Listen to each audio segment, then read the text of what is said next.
Hello friends, welcome back to my channel happy family. আজ একটা নতুন রেসিপি নিয়ে হাজির হয়েছি, কুলেখাড়া শাকের পকোড়া। অনেকেই হয়তো জানেন না কুলেখাড়া শাকের পকোড়া হয়। তো চলুন দেখে নিই কীভাবে এই কুলেখাড়া শাকের পকোড়া বানানো হয়।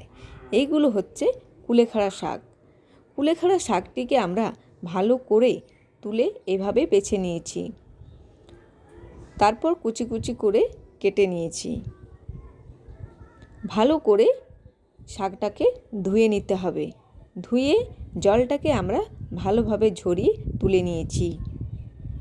এরপর একটা বাটিতে বেসন নিয়ে নিয়েছি, পরিমাণ মতন লবণ, জিরে গুঁড়ো ও কেটে রাখা কাঁচা লঙ্কা দিয়ে দিলাম। জল ঢেলে দিলাম।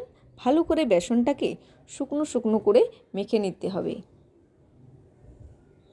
যে পরিমাণ জল লাগবে মেখে নিতে, সেরকম পরিমাণ জল আপনারা দিয়ে দেবেন। শাকগুলোকে আমরা দিয়ে দিলাম, ভালো করে মেখে নিলাম।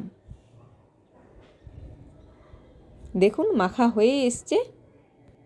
এরপর আমরা কড়াইয়ে তেল নিয়ে নিয়েছি, বেসনটাকে দিয়ে দিলাম। দেখুন ভাজা ভাজা হয়ে এসছে সব কটা। বেশ লাল লাল করে ভাজতে হবে, না হলে খেতে ভালো লাগবে না।